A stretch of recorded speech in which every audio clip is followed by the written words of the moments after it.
Basically, it goes through and it says, we're going to establish an urban renewal plan. The developer shall construct the minimum improvements. The developer shall own real property within Wright County. The developer has applied or will apply for the state incentives, the High Quality Jobs Program. The county intends to provide local participation along with the state. The county believes that the development of the development property is in the best interest and is vital to Wright County's future, and all public purposes and provisions of the applicable state and local laws and requirements under which the foregoing project has been undertaken is being assisted. Can you please switch the slide? All right. So what that states is, it's kind of a general overview of what this is going to be. Can you switch it again? I'm going to skip over the definitions in the development agreement, but please feel free to read those. We're going to go to the next slide, which is conditions precedent. The following, basically it says the execution of the Economic Development Assistance Contract, along with the Iowa Economic Development Authority for High Quality Jobs Programs, as well as the guarantors shall have delivered to the county an executive guarantee as required in section 6.10 of this agreement. The guarantee is going to be with all the corporate assets of Prestige Foods of Iowa, not just their Iowa operations, but also the operations that they own in other parts of the country. Representation and warranties. The county is a municipal corporation. The execution and delivery of this agreement is legal. All covenants, stipulations, and promises and obligations of the county will be laid out within, and no governing body or member or agent of the county is reliable or legally, except for a building permit of $100, the county will waive all other fees related to building, electrical, plumbing, mechanical, zoning, and signs. The sign permit for Wright County is, Sandy, I believe it's like $25. Stay there for a while. $25 for a sign permit. For a sign, building permit's $100. And for a sign permit? Separate. Okay. So obviously we don't charge too much to build buildings around here. Let's see. The most important one right here is the High Quality Jobs Program. I kind of want to stay here so everybody knows what the package looks like from the state of Iowa. It's an investment tax credit, so they invest it right now. Once they build the building and invest in Iowa, that money will then exist, and they'll get a portion of that back. Sales service use tax refund during construction. Obviously, the building is not being constructed or has not been constructed. So once the local contractors utilize, once they invoice the company will pay them, and then those sales tax will be refunded to the construction company so that they can save some money and hire more temporary individuals and hopefully spur more development. The job training assistance with Iowa Central Community College, what that is every job that's created, they pay state payroll tax. The state payroll tax goes off and pays off an education bond that Iowa Central took out. So obviously those jobs do not exist today, so that's new money coming into the economy. So there's not a big pot of money that the state of Iowa has in their coffers that just gives to companies. This money is not there today, and so once it is there, then there's going to be a net gain on that. If you want to switch the slide. Representation and warranties. This basically sets out the county, what the county does. You can read that. It's just legal stuff. It's not really that important. I mean, construction of minimum improvements is, we'll get to the most important parts. But the construction of minimum improvements basically says that what the company will do when the commencement and completion of construction will be presented. They're looking to start March of 2017, but they'll be finished by January 31, 2019, I believe. Keep going. It's really hard to see that screen. Keep going. Keep going. Keep going. Keep going. Keep going. See, we need a clicker. We need to be more technology advanced. All right, public improvements. Okay, this is probably the most important part regarding the county's obligations. The county guarantees unconditionally and absolutely that there'll be wastewater service provided to the company, whether that is utilizing different municipal entities or if the county constructs the wastewater themselves.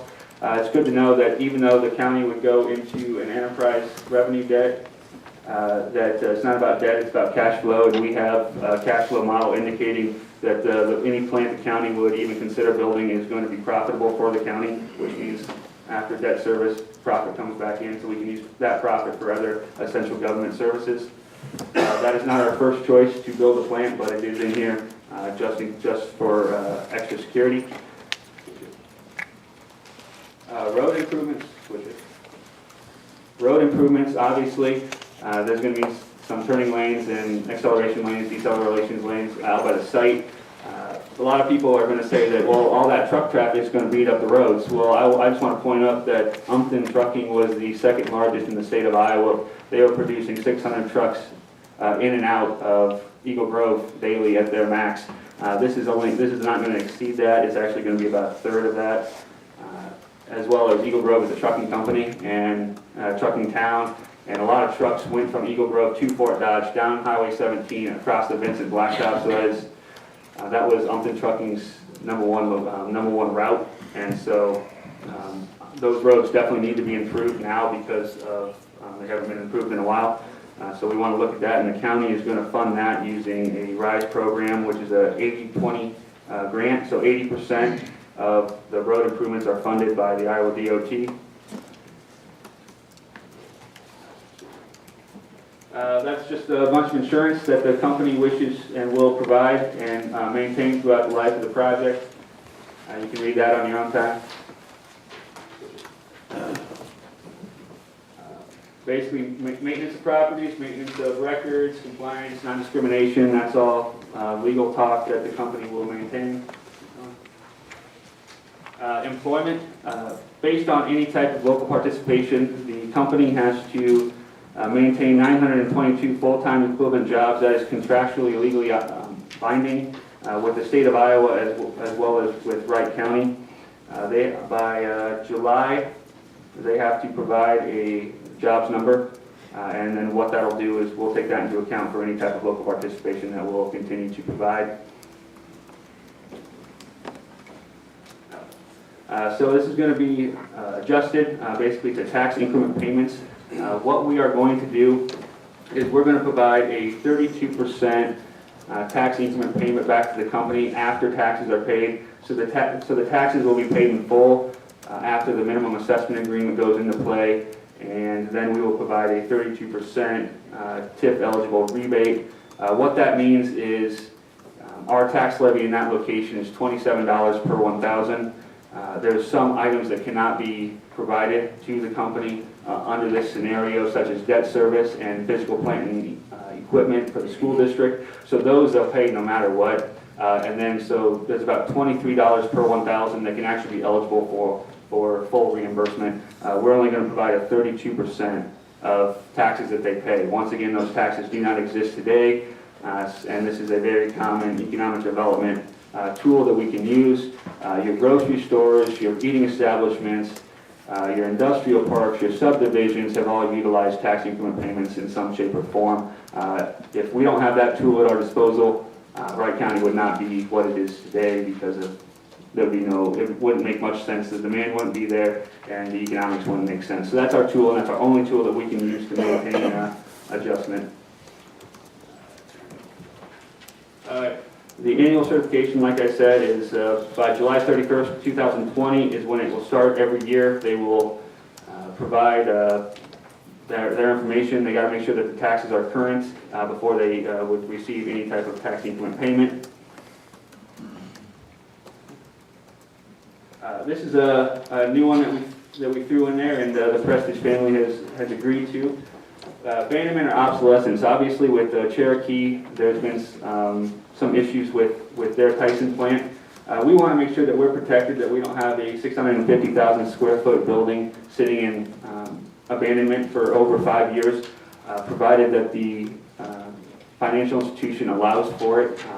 Obviously, with a state-of-the-art facility, we anticipate that if there are any issues with the plant can be resold under a new operator. But just in case that it stays in abandonment, we want to make sure that we have the legal obligation to require that all non-natural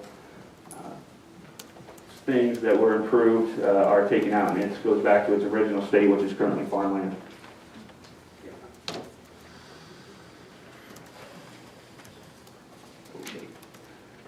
So property taxes and payments, this basically says it needs to be real property taxes. You cannot have a non-taxable entity.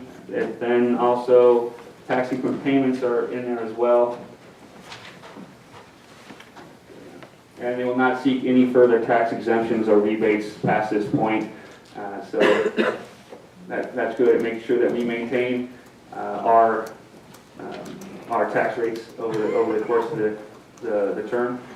We will provide up to not to exceed $8 million of tax increment payments back to the company, which will fulfill our local participation requirement with the state of Iowa and the Iowa Economic Development Authority. It's up to $8 million, so not to exceed $8 million. So if the jobs aren't created, if taxes aren't paid, then we're not going to provide those tax increment payments. But yes, with the company's reputation and the company's history, it's most likely going to be up to $8 million, not to exceed $8 million.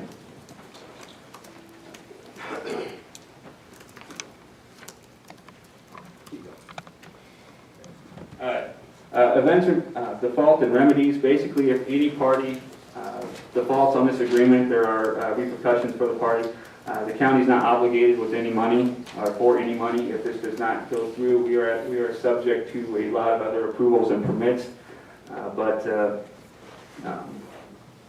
it kind of just lays out the basics of what that looks like. The minimum assessment agreement. The company has agreed to do a minimum assessment agreement of $111,111,111. And the reason for all those ones is because after you do the rollback of 10%, it comes out to $100 million. That's their taxable. Then you divide that by 1,000 times the tax levy of $27. So you get $2.7 million per year, guaranteed over 10 years. Of course, we have to look at the building plans and schematics and make sure that that building can actually be argued that it is worth $100 million, but we believe it is with comparables that are currently in operation or currently being built. So they're guaranteed to pay $2.7 million over 10 years, and then obviously with the tax increment payment, it comes out to 1.9, give or take, $1 million a year for 10 years that we can utilize for general funds, we can utilize to provide to the school, and we can make sure that we have enough money for growing pains and challenges that we will definitely foresee. Yeah. This is a 58-page document. The majority of it is forms and appendices and things of that nature. But obviously, it's high level and there's a lot of pages and a lot of words, so we want to get it out today. We want to make this public today so you can have a chance to read it over. We're not going to vote on this today. There's been a lot of talk that we're going to push this through, we're going to railroad it. We're not going to vote on this development agreement today just because, one, there's only a consensus agreement and we don't really have, we want to change some wording, so it's not 100% finalized, but it's pretty close. Okay, Bryce, thank you. And that's an overview. Of course, it's a very large